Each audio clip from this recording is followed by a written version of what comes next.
નમસ્કાર મિત્રો, જય દ્વારકાધીશ। આ કથા જે કોઈ સાંભળશે તેને 84 લાખ ફેરામાંથી મુક્તિ મળશે, 184ના ચક્રમાંથી છુટકારો મળશે।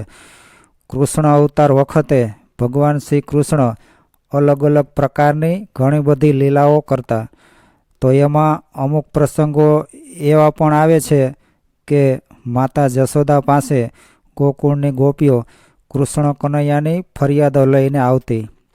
તો એમાં અમુક ફરિયાદો એવી પણ હતી કે ભગવાન શ્રી કૃષ્ણ બાલ્ય વયમાં ગોપીઓના મય માખણની ચોરીઓ કરતા, કોઈવાર ગોપીઓના મય માખણ લૂંટી લેતા અને પોતાના બાળ સખા એવા ગોવાળિયાઓને ખવડાવી દેતા।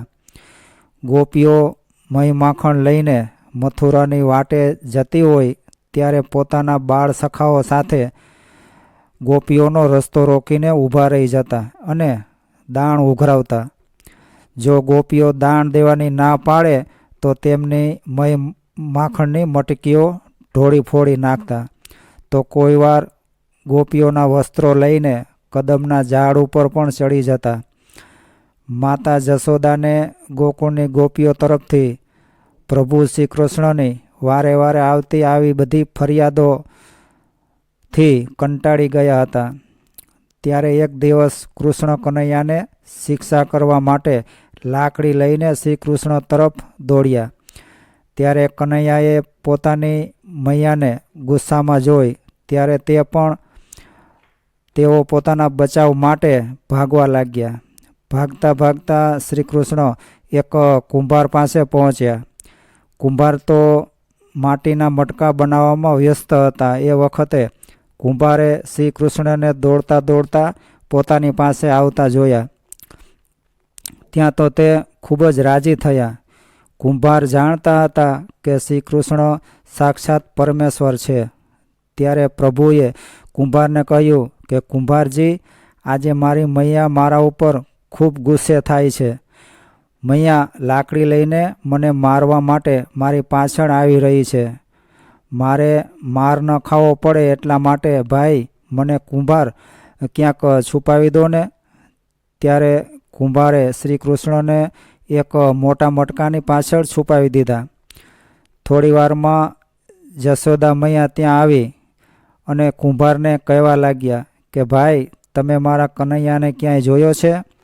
ત્યારે કુંભારે કહ્યું કે નહીં મૈયા, મેં કનૈયાને નથી જોયો। શ્રી કૃષ્ણ આ બધી વાતો મોટા એવા મટકાની નીચે છુપાઈને સાંભળી રહ્યા હતા। માતા જશોદા તો ત્યાંથી જતા રહ્યા। હવે પ્રભુ શ્રી કૃષ્ણ કુંભારને કહે છે કે કુંભારજી, જો મૈયા જતી રહી હોય તો મને આ મટકામાંથી હવે બહાર કાઢો।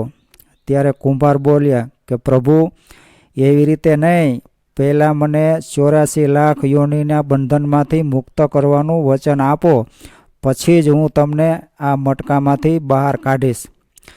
કુંભારની આવી ચતુરાઈ ભરી વાત સાંભળીને ભગવાન હસતા હસતા કહેવા લાગ્યા કે તો ઠીક છે, હું તમને 84 લાખ યોનિઓના બંધનમાંથી મુક્ત કરવાનું વચન આપું છું। હવે તો મને આ મટકામાંથી બહાર કાઢી દો।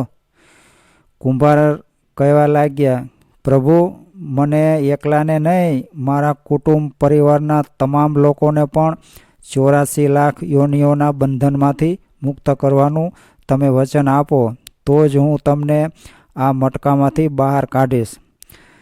ત્યારે પ્રભુ કહે છે કે ચાલો ઠીક છે, તમારા કુટુંબ પરિવારને પણ હું 84 લાખ યોનિઓના બંધનમાંથી મુક્ત કરવાનું તમને વચન આપું છું। હવે તો મને મટકામાંથી બહાર કાઢો। કુંભાર ફરી કહેવા લાગ્યા, બસ પ્રભુ, એક વિનંતી બીજી છે, તે પણ પૂરી કરવાનું આપ મને વચન આપી દો, તો હું તમને મટકામાંથી બહાર કાઢીશ। ભગવાન બોલ્યા, એ પણ જલ્દી મને જણાવી દો, શું કહેવા માગો છો તમે? કઈ વિનંતી છે તમારી? ત્યારે કુંભાર કહેવા લાગ્યા, પ્રભુ, જે ઘડા નીચે તમે છુપાયા છો તે ઘડાની માટી મારા બળદ દ્વારા ઊંચકીને લાવવામાં આવી છે। એટલા માટે આ મારા બળદને પણ 84ના બંધનમાંથી મુક્ત કરવાનું આપ મને વચન આપો। ભગવાને કુંભારના પ્રેમ અને ભાવને વશ થઈ તે બળદને પણ 84ના બંધનમાંથી મુક્ત કરવાનું વચન આપ્યું. પ્રભુ બોલ્યા, હવે તો તમારી તમામ ઈચ્છા પૂરી થઈ ગઈ હશે ને? હવે તો મને મટકામાંથી બહાર કાઢો. ત્યારે કુંભાર કહે છે કે બસ પ્રભુ, હવે થોડી વાર રાહ જુઓ. આટલી બધી તમે ધીરજ રાખી છે તો હવે થોડી વધારે ધીરજ રાખો. બસ પ્રભુ, હવે મારી છેલ્લી અને અંતિમ ઈચ્છા છે તે પણ આપ પૂરી કરી દો, એટલે હમણાં જ હું તમને મટકામાંથી બહાર કાઢી દઉં. ભગવાન કહે, તમે જલ્દી બોલો, હવે મને આ મટકામાં મૂંઝારો થાય છે. તમારી જે કાંઈ ઈચ્છા હોય એ ફટાફટ બોલી જાઓ. ત્યારે કુંભાર ભગવાનને કહે છે કે પ્રભુ, મારી અંતિમ અને છેલ્લી ઈચ્છા એ છે કે અત્યારે આપણા બંને વચ્ચે જે સંવાદ ચાલી રહ્યો છે એ સંવાદ અત્યારે અહીં જે કોઈ પ્રાણી સાંભળી રહ્યા છે તેને પણ તમે 84 લાખ યોનિઓના બંધનમાંથી મુક્ત કરશો. બસ આ વચન આપી દો, એટલે હમણાં જ હું તમને આ મટકામાંથી બહાર કાઢું છું. કુંભારની પ્રેમ ભરેલી વાતો સાંભળીને પ્રભુ શ્રી કૃષ્ણ ઘણા ખુશ થયા અને કુંભારની આ ઈચ્છા પણ પૂરી કરવાનું વચન આપ્યું. પછી કુંભારે બાળ શ્રી કૃષ્ણને મટકામાંથી બહાર કાઢ્યા અને તેના ચરણોમાં દંડવત પ્રણામ કર્યા. અને ત્યાર પછી પ્રભુના ચરણ ધોયા અને ચરણામૃત પીધું અને પોતાની આખી ઝૂંપડીમાં ચરણામૃતનો છંટકાવ કર્યો. ત્યારે પ્રભુને ગળે લગાડીને ભાવ વિભોર થઈને રડતા રડતા પ્રભુના સ્વરૂપમાં વિલીન થઈ ગયા.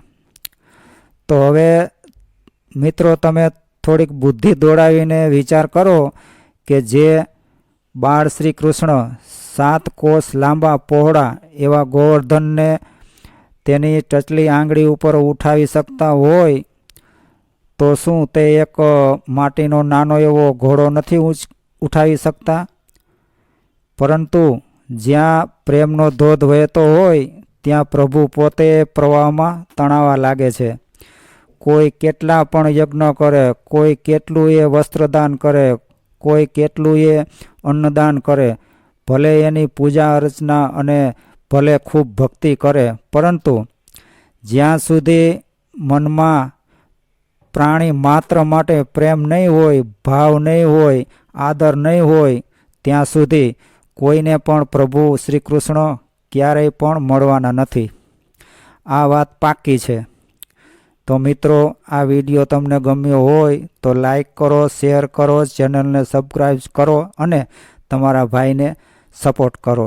જય દ્વારકાધીશ.